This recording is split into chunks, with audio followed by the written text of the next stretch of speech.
Hey everyone, this is Fen, and you're watching Warframe Unabridged. Today we're going to take a look at Tailwind and Divebomb. Together, not separate, sorry. We're going to ask some tough questions today, just to get the community thinking a little bit about these very similar powers. You see, Tailwind has a launch height of 12.5 meters. It's difficult to calculate dash distance, and equally difficult to calculate dash speed. It has set damage at 250 for both launching and dashing, and the blast radius to take off is 7 meters wide, while the striking radius is about 2 meters wide. Anybody within the blast off radius will suffer a knockdown. Divebomb follows all of the same rules with a few exceptions. To list them, 1, you cannot be on the ground when you activate it, which is pretty much the opposite of the blast off for Tailwind. 2, you can increase the speed of Divebomb, unless you are regularly plummeting more than 50 meters, you're not going to notice much of a change. Even going from 34% power strength all the way up to 244% power strength, despite there being a speed difference of more than 6 times between the two. With that in mind, it's possible that Tailwind does follow the same rule, given that the difference isn't noticeable. 3, Divebomb does not deal damage while traveling through the air, but deals the same amount of damage on impact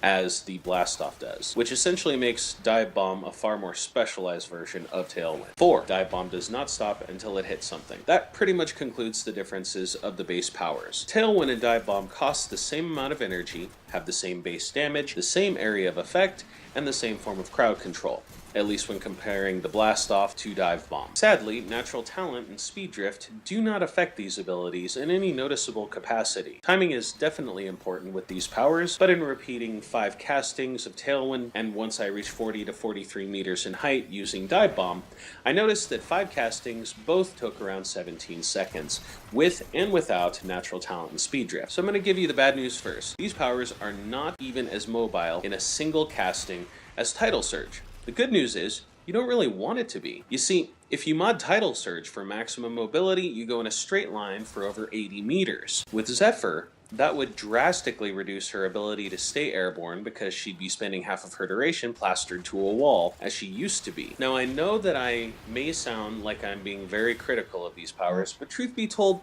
they do provide a good bit of utility in her mobility. And this is one of those scenarios where less is actually more. Because she doesn't have that same distance, she has the ability to realign herself in the air, change directions, maintain a better level of control over her mobility. Think of driving down a highway. If you're driving 60 miles an hour, you're going to have better maneuverability than if you were to drive 120 miles an hour. Now, what makes these powers particularly useful is that the mobility and crowd control are wrapped together. At any point, if you are getting overwhelmed, use Blast Off. It puts you above the fight and knocks down the immediate threats. If ever there is a situation where somebody goes down, you can Blast Off, Tailwind to their position, and Divebomb down, which will knock down all of their immediate threats, which gives you the ability to accomplish surgically accurate reviving power. But this also applies to life support in survival matches and similar scenarios. While many people just see it as a novelty, it is also important to me, at least, that everybody understands how Divebomb Vortex is extremely useful. It provides better crowd control than Tornado does. I know, you're rolling your eyes. Give me a second, okay? While Tornado does lock in enemies into a ragdoll effect, it is unpredictable and unreliable. You see, Divebomb, on the other hand, is much simpler to mod for, first off. To get the best use out of Tornado, it could be argued that you need to use Narrow-Minded. This increases the distance you will travel with Tailwind. It seems reasonable. Now, Overextended only costs 11 drain, or 6 with the Vazarine polarity, whereas Narrow-Minded requires 16, or 8 in the same polarity. And of course, Overextended is going to be beneficial towards Divebomb Vortex. Tornado costs 4 or more times the cost of Divebomb in terms of energy to cast. And remember that it is unreliable. It goes wherever it wants. It doesn't follow you around. Yes, it can spawn under enemies, but it's not going to be precise the way Divebomb or Divebomb Vortex is. With maximum range and Divebomb Vortex, you're going to have a 30-meter range where you ragdoll the hell out of everybody. This sends enemies flying, it disrupts their cover as it pulls them from behind it and it can separate enemies who previously had horde bonuses. It also opens enemies to finisher attacks if that's your thing. For 4 times the cost, you can use the rapid DPS involved in Tornado and let it go do its own thing, and it will still effectively take care of the battlefield, but it's not what you always are going to need. You need things that are going to be specific in a game like this, but having something that just kind of roams around in whatever direction it wants can just be bad news. A very important thing to take into account is Zephyr's passive ability too, when you're considering Tailwind and Divebomb. Far too often I hear players, or I read an anecdote on the forums, where they complain about Tailwind and Divebomb not going as far as other abilities that are similar, like Rhino Charge or Tidal Surge. The difference though is when their powers are done, they are just done. This isn't the case with Zephyr, due to her passive ability at least. Now this allows her to continue moving through the air without immediately falling to the ground, as would be the case with Tidal Surge or Rhino Charge. A very easy way to test this with a similar power is to use Slash Dash to travel up in the air and watch how fast you land, or you could use the other 2 examples provided next to some type of drop-off. Due to this great difference, she can maintain being airborne, and while it is not flight, she can still remain in the air and moving, which is going to drastically reduce incoming enemy fire, which is complemented by Turbulence, which is also complemented by Aviator and Agility Drift, which are far more useful than people would have you believe, at least on Zephyr. In the promo for this series, I had Zephyr just flying over the heads of 20 Arid Lancers, all of which were level 140.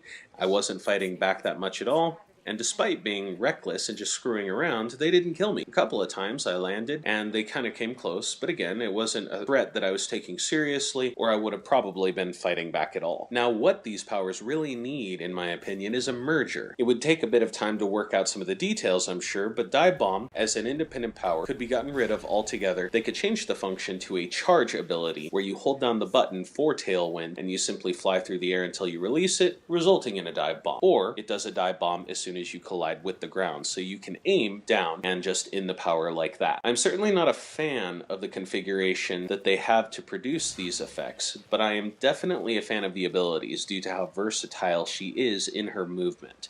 She can get to great sniping positions, so there's that. She can make optimal use of some of the mods that other frames can't, and these powers are both great forms of crowd control. They synergize very well with the parkour system, which once didn't even exist for her to make use of. But with that system, Zephyr is actually a true force to be reckoned with. So I would suggest you try and figure out ways to include the parkour system, Tailwind, and Divebomb together. Take into account that even brushing up against a wall can reset your ability to bullet jump and double jump, and it also resets the timer of your aim glide. Practice your maneuvers and see what you like the best. Not only does she become optimal with the new parkour system, she's also a good training utility for learning it. It was with Zephyr that I first managed to leap about 120 meters in a straight line without using any powers. Start with bullet jump, aim glide for a bit, double jump, aim glide for a bit further, roll, then aim glide until you land. Keep in mind that I'm using stealth drift, patagium, and endurance drift to accomplish this, but it's still a possibility. Now even without powers, this makes aviator and agility drift viable. Considering that she has the maximum base health and shields, and max rank, you're going to start out with Zephyr at 900 health if you include shields and health. Now this is good enough to not warrant any supplemental defensive mods like redirection or vitality, and especially vigor, between her ability to stay airborne so frequently, her powers that supplement her mobility, turbulence to protect her from enemy fire, aviator, and her naturally powerful base defenses. Between all of that, Zephyr is truly hard to take down. So what makes her such a hated frame then?